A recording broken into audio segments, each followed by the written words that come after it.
The fan.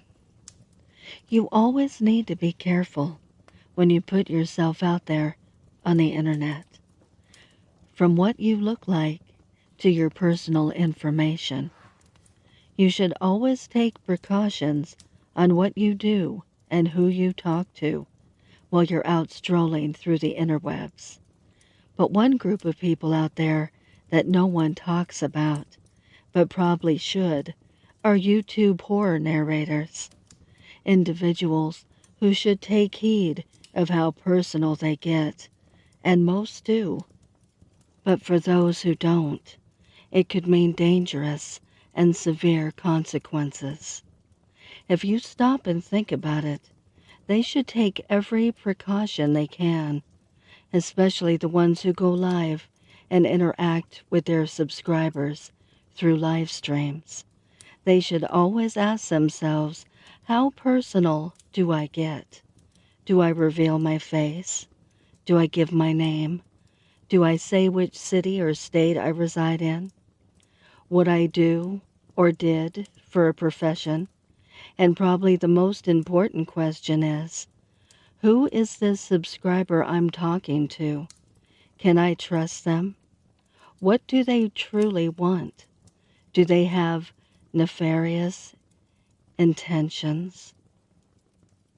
Well, here's a story of what happens when you don't ask those important questions. A story where a narrator was a little too fast and loose with their information and came across the wrong subscriber who looked upon them in a weird, unhealthy, local celebrity-like figure that became obsessed and took it to the extreme.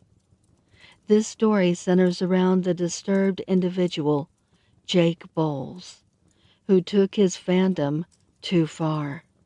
It started back in 2020 when, like so many other people, he joined YouTube to find videos to watch that piqued his interests. Jake, or Jakey, as he would sometimes be called, found himself drawn to two types of channels: anything having to do with wrestling and the horror story community of narrators. He integrated himself in the horror community from channel to channel.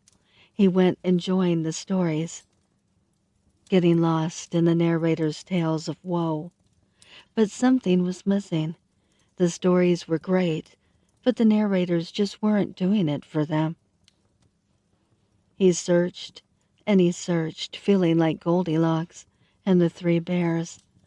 This narrator's voice is too high. This narrator's voice is too low. Then he finally realized he didn't even like the female narrators in the horror community and narrowed it down to just the male narrators. After searching and searching, by mid-2020, he found a narrator's voice that was just right. And that channel was Shall We Recite? And the narrator's name was Joseph. From the first video Jake came across about true home invasion stories, he was hooked. Something about Joseph's docile, monotone voice intrigued Jake's brain. He couldn't put his finger on it, but it caused a stirring of emotions inside of him. He subscribed instantly and made himself known right away, popping up in that video's comment section telling Joseph that he found his channel and that he loved his voice and was instantly his biggest fan. From that day forward, Jake never missed a video upload and started going into the Shall We Recite live streams. At first, Jake was as normal as he could be, barely saying anything, then gradually making himself known more and more, being friendly to other members, trying to cozy up to the moderators, and after a month or so, he was well known by the members and mods that frequented the channel's live streams, even gaining the attention of Joseph himself. Not long after that, the normalcy faded, and another side of Jake appeared. Many, as a matter of fact. You see, he made himself known by donations during the live streams. Frequent, generous donations that became to the point of spamming on most nights.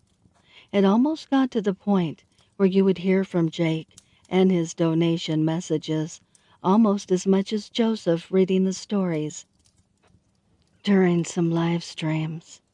He was an attention hog. Through these numerous donations, he painted himself as a sheriff's deputy with a pregnant wife and small son. His wife, whose name was Susanna, would also frequent the live streams as well, and also throw a donation out every once in a while.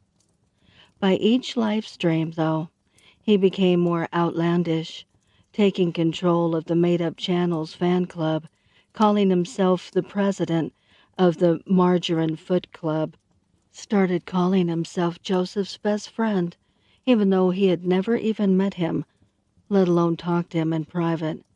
Started saying weird personal things about his wife and his donations, giving himself weird nicknames like the cerebral hemorrhage, acting like he was a professional wrestler with his weird nicknames, and saying only he can destroy the live stream's abundant sex bot problem. People started to become tired of his games, and some of the channel's regulars leaving the streams because of his nonsense, and others realizing his act was all bullshit and calling him out on it. It became abundantly clear that he and his supposed wife were in fact the same person. They were never in the streams together, and when he would rattle off some nonsense, a minute or two later, after he switched accounts, his wife would pop up supporting whatever weird comment he had just made. It wasn't hard for some people to figure out that his wife didn't exist, just by the way she would talk, regurgitating the same weird nicknames he called himself, and speaking almost exactly like he would. The only person who seemed not to notice was Joseph, whether that was because he was naive or the donations he was receiving. But Jake was allowed to carry on in a disturbing fashion. He started to become clingy and even creepy to some other channel regulars. More and more members were noticing this, and a few did some detective work to try and expose Jake for the liar he was. A few members found a YouTube channel with his name, Jake Bowles, except he wasn't a sheriff's deputy. Hell, he wasn't even an adult. He wasn't married either. He lived with his grandmother and mother, who he would belittle in a few of the videos posted on his channel. He was not a grown man, just a disturbed teenager that lived with his grandmother and mother, who seemed to have an odd fascination with washing machines and dryers, and the backs of old porcelain toilets by the evidence of the few videos on his channel. It came to the realization that these donations he was spamming every stream came from either the grandmother or mother, and became a running joke by some members on the stream that after every donation, Jake had just stole one of their credit cards again. This information was passed to Joseph, but nothing was done about Jake. And Joseph began to slip up more and more, getting friendlier with Jake, telling the stream what state he lived in, details about the city and neighborhood he lived in. It was becoming reckless. Finally, after what everyone else had seen for a while, Joseph began to realize maybe Jake was becoming a little too attached. What made him realize this was when Jake said he and his fake wife were going to name their newborn baby girl after him and call her Josephine. Joseph tried to distance himself from him by ignoring some of the weird donation messages and tried to be a little less friendly and open with him, but it was too late.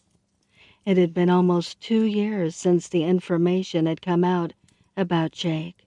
He was older now and could drive, and he wasn't appreciating the distance that Joseph was putting between them the past handful of streams. On one October night in 2022, During one of Joseph's live streams, a loud bang could be heard in the distance. Joseph said someone was knocking on his front door and excused himself for a moment to go answer it.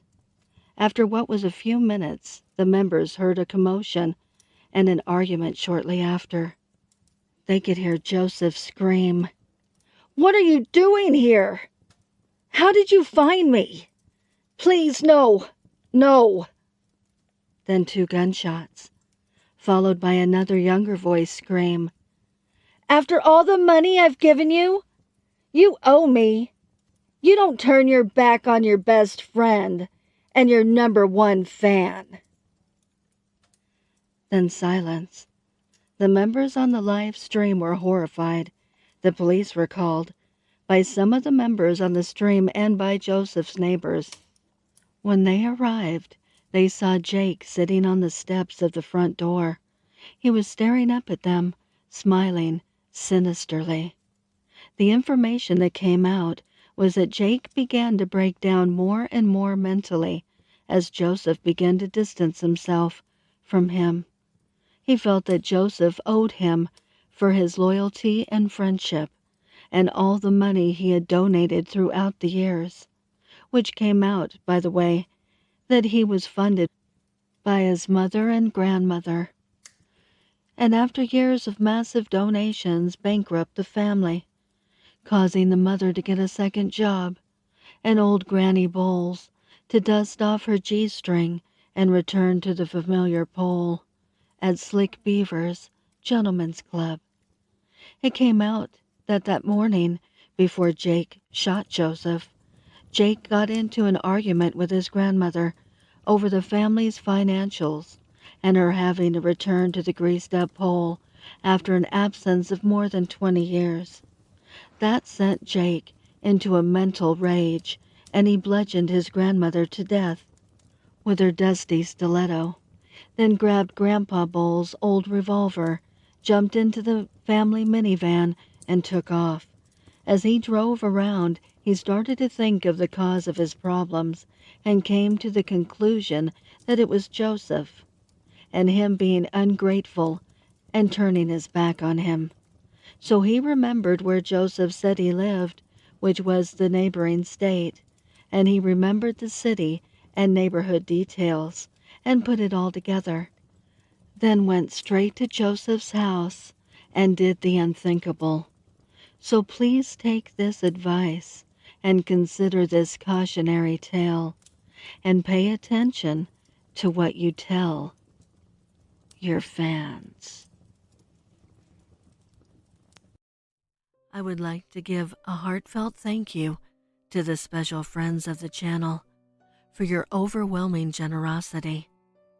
If you would like to support the channel, the link is below in the description. Also, please send me your stories and poems to duchessofdarkness27@gmail.com. You can also find me on Instagram at duchess.ofdarkness and Twitter at duchessofdark_n2. I want to thank all my listeners for your kindness, your encouragement, and your support. It means the world to me. Thank you for joining me. Until next time.